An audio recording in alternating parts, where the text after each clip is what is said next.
Tidak semua kebangkitan spiritual dimulai dengan niat. Sebagian justru hadir sebagai gangguan halus dalam hidup yang semula terasa biasa. Perasaan yang tiba-tiba berubah, mimpi yang terasa lebih nyata daripada dunia terjaga, atau keheningan batin yang datang tanpa sebab jelas. Banyak orang mengira ini hanya fase psikologis, kelelahan pikiran, atau imajinasi yang terlalu jauh. Namun bagi jiwa tertentu, ini adalah tanda awal bahwa sesuatu yang lama dan tertidur mulai bergerak kembali dari kedalaman garis leluhur. Sejak zaman kuno, manusia memahami bahwa hidup tidak berdiri sendiri. Tubuh adalah wadah, pikiran adalah alat, tetapi jiwa membawa jejak perjalanan yang jauh lebih panjang daripada satu kehidupan. Dalam tradisi esoterik Nusantara dan kebijaksanaan kuno lainnya, diyakini bahwa setiap garis keturunan menyimpan memori spiritual. Memori ini tidak tersimpan dalam ingatan sadar, melainkan dalam medan halus yang menyatu dengan jiwa. Ketika seseorang mencapai titik frekuensi tertentu, memori itu tidak lagi diam. Ia bangkit, bukan sebagai cerita, tetapi sebagai getaran. Inilah momen ketika banyak orang mulai merasakan kehadiran yang tidak dapat mereka jelaskan. Bukan suara, bukan penampakan, melainkan rasa. Ada yang merasakannya sebagai tekanan di dada, ada yang sebagai keheningan yang berat, ada pula yang merasakannya sebagai kekuatan yang menenangkan sekaligus menggetarkan. Dalam bahasa spiritual tradisional, getaran ini sering disebut sebagai khodam leluhur. Namun istilah hanyalah jembatan, hakikatnya jauh lebih dalam daripada sekedar makhluk atau penjaga. Khodam leluhur bukan sesuatu yang datang dari luar untuk dimiliki. Ia bukan hadiah, bukan pula alat kekuasaan. Ia adalah resonansi. Ia muncul ketika jiwa seseorang mulai selaras dengan jalur asalnya sendiri. Karena itulah tidak semua orang mengalaminya, dan tidak ada ritual instan yang dapat memaksanya hadir. Ketika ia muncul, itu karena jiwa sudah cukup hening untuk mendengar, cukup matang untuk menanggung, dan cukup sadar untuk tidak menyalahgunakannya. Namun kebangkitan ini jarang terasa nyaman. Justru pada fase awal, kebanyakan orang mengalami kebingungan dan ketakutan. Lingkungan sekitar terasa berubah. Interaksi sosial menjadi canggung tanpa alasan yang jelas. Ada orang-orang yang tiba-tiba menjauh. Ada pula yang bereaksi berlebihan tanpa sebab rasional. Seolah-olah kehadiranmu membawa sesuatu yang membuat batin mereka gelisah. Padahal kamu tidak melakukan apapun. Kamu hanya menjadi dirimu yang baru, versi yang lebih sunyi namun lebih penuh. Ketakutan orang lain bukan muncul karena ancaman, melainkan karena ketidaksesuaian frekuensi. Setiap manusia memancarkan medan energi batin, dan medan ini saling berinteraksi tanpa perlu kata-kata. Ketika medan seseorang berubah secara signifikan, terutama menjadi lebih dalam dan lebih terpusat, orang-orang yang tidak selaras akan merasakan sebagai tekanan. Mereka tidak tahu apa yang mereka rasakan, maka pikiran mereka menerjemahkannya sebagai rasa tidak aman. Inilah mengapa banyak jiwa yang sedang bangkit justru merasa terasing di tengah keramaian. Mereka tidak kehilangan empati, tetapi mereka tidak lagi bisa berpura-pura. Percakapan dangkal terasa melelahkan, kebisingan emosional orang lain terasa menekan. Bukan karena mereka merasa lebih tinggi, melainkan karena pusat kesadarannya telah bergeser. Sesuatu di dalam dirinya tidak lagi mencari validasi luar, dan perubahan ini secara tidak sadar terbaca oleh orang-orang di sekitarnya. Dalam fase ini, banyak yang mulai mempertanyakan dirinya sendiri. Mereka takut sedang tersesat, takut kehilangan kewarasan, atau takut dianggap aneh. Padahal dalam peta spiritual kuno, fase ini dikenal sebagai ambang. Ambang antara kesadaran lama dan kesadaran yang lebih dalam. Ambang ini selalu dijaga oleh rasa takut, karena takut adalah mekanisme terakhir ego untuk mempertahankan identitas lamanya. Leluhur tidak muncul untuk menakut-nakuti. Energi mereka tidak hadir untuk menguasai atau mendominasi. Mereka hadir sebagai pengingat bahwa kamu tidak berjalan sendirian dalam waktu, bahwa hidupmu adalah kelanjutan dari perjalanan panjang yang telah dimulai jauh sebelum kamu lahir. Ketika kesadaran ini mulai terbuka, jiwa akan diuji. Apakah ia akan melarikan diri kembali ke kebisingan lama, ataukah ia berani tinggal dalam keheningan yang baru? Keheningan inilah yang sering disalahpahami. Banyak orang mengira keheningan berarti kosong, padahal ia justru penuh. Penuh oleh kehadiran, penuh oleh kesadaran, penuh oleh rasa terhubung yang tidak bergantung pada dunia luar. Dalam keheningan ini, suara leluhur tidak berbicara dengan bahasa, melainkan dengan intuisi. Bukan perintah, bukan larangan, melainkan arah yang lembut namun tegas. Mereka yang mencoba melawan fase ini biasanya merasa semakin gelisah. Semakin berusaha kembali menjadi versi lama dirinya, semakin berat batinnya. Ini bukan hukuman, melainkan ketidaksesuaian. Seperti aliran air yang dipaksa berlawanan arah, energi akan menekan sampai akhirnya dilepaskan. Sebaliknya, mereka yang belajar menerima, meski dengan ketakutan dan keraguan, akan mulai merasakan kestabilan baru. Dunia luar mungkin masih sama, tetapi cara mereka hadir di dalamnya telah berubah. Pada titik ini, satu hal menjadi sangat penting: kerendahan hati batin. Kebangkitan spiritual bukan tanda keistimewaan, melainkan tanggung jawab. Semakin dalam kesadaran seseorang, semakin besar tuntutan untuk jujur pada diri sendiri. Tidak ada ruang untuk kesombongan spiritual, karena energi leluhur tidak akan tinggal dalam wadah ego yang membesar. Ia hanya beresonansi dengan jiwa yang mau menjadi bening. Inilah awal perjalanan yang sesungguhnya, bukan perjalanan untuk menunjukkan sesuatu kepada dunia, melainkan perjalanan untuk kembali mengenali asal-usul kesadaranmu sendiri. Apa yang bangkit bukan kekuatan luar, melainkan ingatan jiwa yang lama tertidur. Dan ketika ingatan itu mulai terjaga, hidup tidak lagi berjalan secara acak. Setiap peristiwa terasa seperti bagian dari pola yang lebih besar, meski maknanya belum sepenuhnya dipahami. Pada tahap ini, tidak ada yang perlu dikejar dan tidak ada yang perlu dibuktikan. Yang dibutuhkan hanyalah kehadiran penuh dalam setiap langkah. Mendengarkan tanpa tergesa, merasakan tanpa menghakimi, dan membiarkan proses berjalan tanpa dipaksa. Karena apa yang bangkit dari leluhur bukan sesuatu yang bisa dipercepat. Ia bergerak sesuai ritme jiwa, bukan ambisi manusia. Setelah fase awal kebangkitan, ketika keheningan batin mulai terasa stabil, perubahan yang lebih halus mulai terjadi.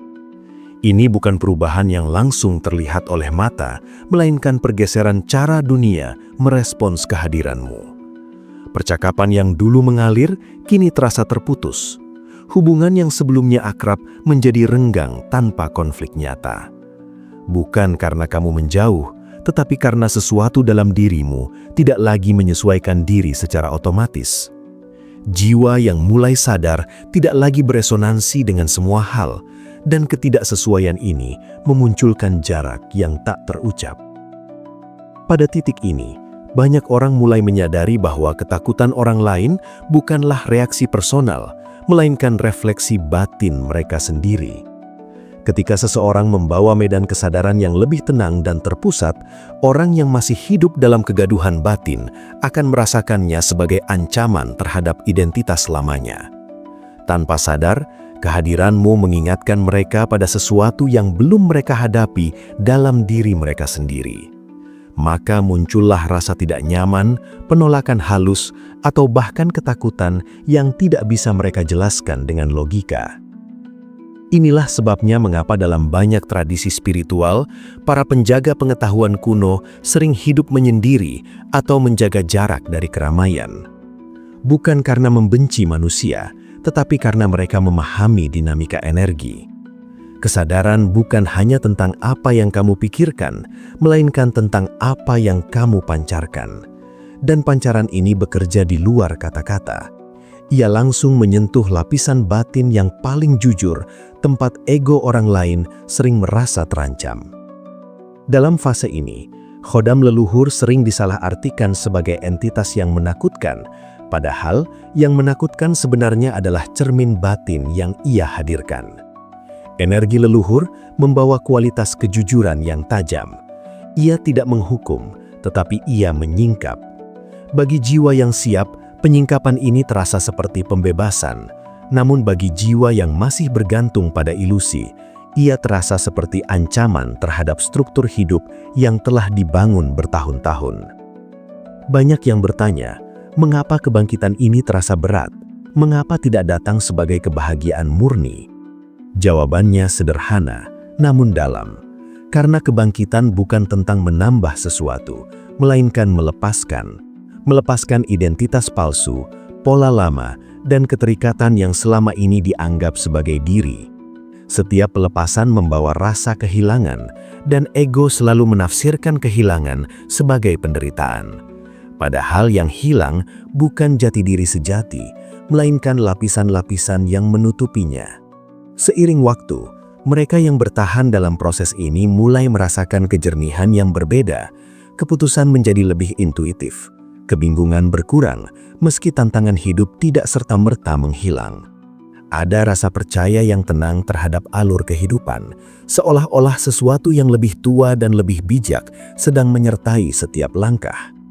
Inilah bentuk pendampingan leluhur yang sejati, bukan dalam wujud perintah atau bisikan, melainkan sebagai stabilitas batin yang tidak mudah goyah. Namun disinilah jebakan spiritual sering muncul. Ketika seseorang mulai merasakan ketenangan dan kekuatan batin, muncul godaan untuk mengidentifikasikan diri dengan pengalaman tersebut. Ia mulai merasa berbeda, istimewa, atau terpisah dari yang lain. Pada titik ini, energi leluhur akan mulai menarik diri, bukan sebagai hukuman, tetapi sebagai koreksi. Kesombongan sekecil apapun akan menciptakan distorsi frekuensi, dan energi yang halus tidak akan beresonansi dengan ego yang membesar. Karena itu, banyak tradisi kuno menekankan satu prinsip utama: kebijaksanaan tanpa kerendahan hati adalah jalan buntu.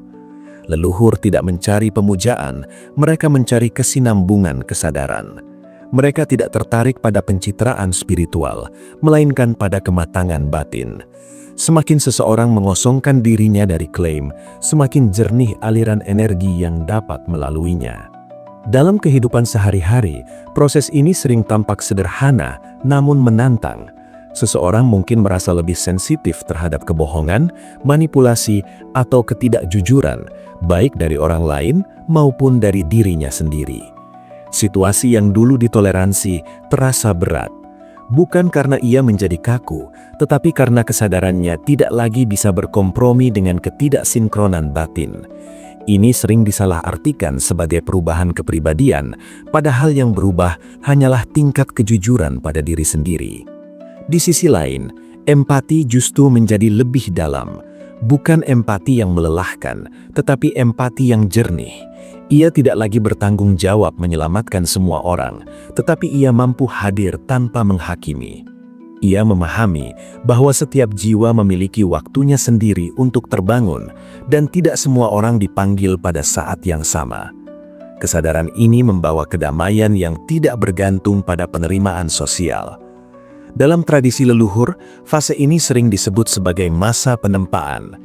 Jiwa ditempa bukan melalui penderitaan fisik, melainkan melalui keteguhan batin. Ia diuji oleh kesepian, oleh keraguan, dan oleh godaan untuk kembali ke pola lama yang lebih nyaman. Namun setiap kali ia memilih kejujuran batin, ikatan dengan energi leluhur menjadi semakin stabil. Bukan semakin kuat dalam arti dominan, tetapi semakin halus dan terintegrasi. Pada titik tertentu, ketakutan orang lain tidak lagi mengganggu. Bukan karena mereka berhenti takut, tetapi karena kamu tidak lagi bereaksi. Medan energimu menjadi netral dan kokoh. Ia tidak menekan, tidak menarik, hanya hadir. Inilah kualitas yang sering disebut sebagai kewibawaan batin. Bukan wibawa yang dibuat-buat, melainkan yang muncul secara alami ketika jiwa berada di tempatnya sendiri. Dari sinilah perjalanan mulai bergeser dari fase personal ke fase pengabdian. Bukan pengabdian dalam arti peran sosial tertentu, melainkan pengabdian pada kehadiran sadar dalam setiap tindakan. Apapun yang dilakukan, ia dilakukan dengan penuh kesadaran, seolah-olah setiap gerak adalah doa yang tak terucap. Inilah bentuk komunikasi tertinggi dengan leluhur, bukan melalui ritual, melainkan melalui cara hidup. Namun perjalanan ini belum selesai, masih ada satu lapisan terdalam yang harus dihadapi, yaitu hubungan antara kehendak pribadi dan kehendak yang lebih besar. Disinilah banyak jiwa terhenti, karena ini menuntut pelepasan yang paling halus. Dan disinilah makna sejati dari jiwa terpilih mulai terungkap, bukan sebagai identitas, melainkan sebagai fungsi kesadaran. Pada lapisan terdalam perjalanan ini, kebangkitan tidak lagi terasa sebagai peristiwa, melainkan sebagai keadaan. Tidak ada lagi sensasi luar biasa yang dikejar, tidak ada lagi tanda-tanda yang ditunggu. Jiwa yang telah melewati penempaan memahami bahwa kesadaran bukanlah sesuatu yang datang dan pergi, melainkan ruang tempat semua pengalaman muncul dan lenyap. Di titik ini, kehadiran leluhur tidak lagi dirasakan sebagai sesuatu yang terpisah. Ia menyatu, seperti napas yang tidak lagi disadari, tetapi selalu ada. Inilah fase ketika kehendak pribadi mulai melebur dengan alur yang lebih besar. Bukan dalam arti kehilangan kebebasan, melainkan dalam arti menemukan kebebasan sejati. Keputusan tetap diambil, langkah tetap dijalani, tetapi tanpa dorongan untuk mengendalikan hasil. Ada kepercayaan yang tenang bahwa apapun yang terjadi adalah bagian dari keseimbangan yang lebih luas. Dan kepercayaan ini bukan keyakinan buta, melainkan hasil dari pengalaman langsung tentang bagaimana hidup bergerak ketika ego tidak lagi memegang kemudi. Pada tahap ini, istilah jiwa terpilih kehilangan daya tariknya. Ia tidak lagi menjadi label yang ingin disandang, karena jiwa menyadari bahwa pemilihan bukanlah tentang keistimewaan, melainkan tentang kesiapan. Setiap jiwa pada dasarnya memiliki potensi yang sama, tetapi tidak semua siap untuk menanggung kesunyian, tanggung jawab batin, dan kejujuran yang dituntut oleh kesadaran yang lebih dalam. Maka yang disebut terpilih bukanlah yang terbaik, melainkan yang bersedia. Kehadiran seseorang yang telah sampai pada tahap ini sering terasa sederhana, bahkan biasa. Tidak ada aura dramatis, tidak ada kata-kata besar. Justru kesederhanaan inilah yang membuatnya berbeda. Ia tidak menarik perhatian, tetapi kehadirannya menenangkan. Orang-orang mungkin tidak tahu mengapa mereka merasa lebih tenang atau lebih jujur di sekitarnya, tetapi medan kesadaran bekerja dengan caranya sendiri. Inilah bentuk pengaruh yang paling murni, pengaruh tanpa niat untuk memengaruhi. Energi leluhur pada tahap ini tidak lagi terasa sebagai kekuatan yang berdiri sendiri. Ia menjadi kebijaksanaan yang mengalir melalui tindakan sehari-hari. Cara berbicara menjadi lebih jernih, cara mendengarkan menjadi lebih dalam. Bahkan keheningan di antara kata-kata memiliki bobotnya sendiri. Jiwa tidak lagi merasa perlu membuktikan apapun karena ia telah pulang ke pusatnya sendiri. Namun perjalanan ini tidak berarti hidup menjadi bebas dari tantangan. Kesulitan tetap datang, kehilangan tetap terjadi, dan dunia tetap bergerak dengan segala ketidakpastiannya. Perbedaannya terletak pada cara jiwa merespons. Tidak ada lagi perlawanan yang berlebihan, tidak ada lagi cerita batin yang memperpanjang penderitaan. Emosi hadir dan pergi seperti gelombang, tetapi kesadaran tetap seperti samudra yang menampungnya. Disinilah makna sejati dari warisan leluhur terungkap. Warisan itu bukan kekuatan gaib, bukan perlindungan absolut, melainkan kemampuan untuk tetap hadir di tengah perubahan. Leluhur yang bijak tidak mewariskan pelarian dari dunia, tetapi keteguhan untuk hidup di dalamnya tanpa kehilangan diri. Mereka yang terhubung dengan jalur ini memahami bahwa spiritualitas sejati tidak memisahkan manusia dari kehidupan, melainkan menanamkannya lebih dalam ke dalam realitas.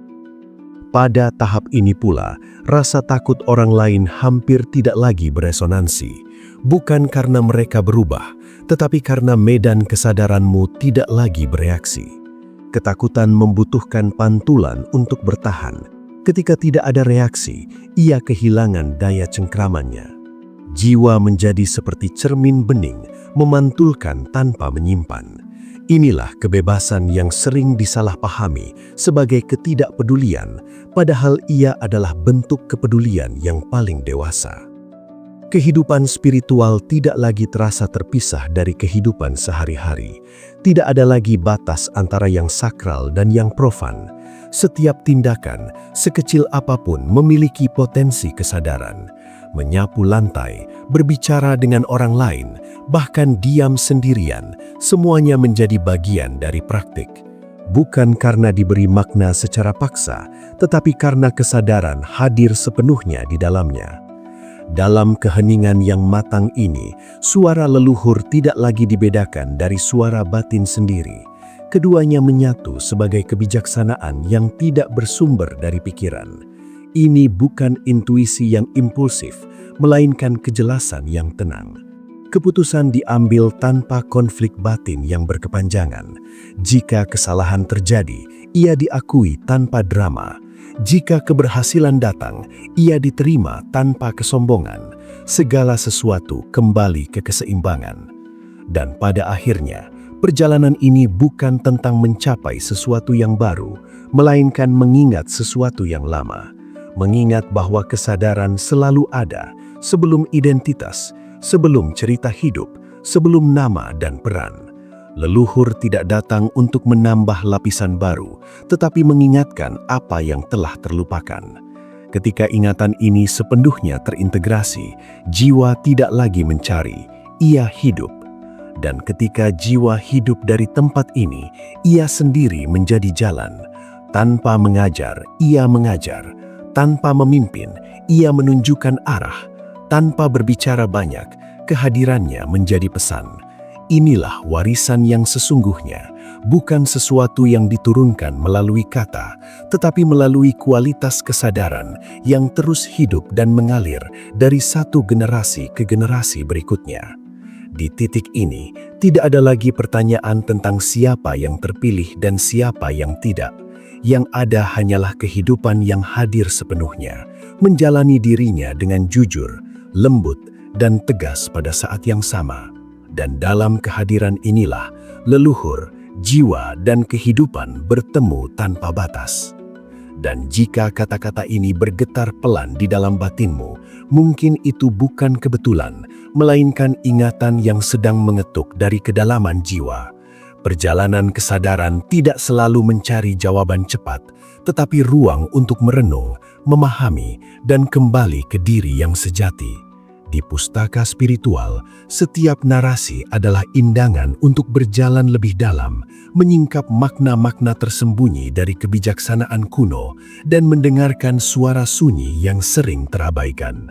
Jika jalan ini terasa sejalan dengan getaran jiwamu, biarkan langkahmu singgah dan temukan cahaya pengetahuan yang terus hidup di antara kata, hening, dan kesadaran.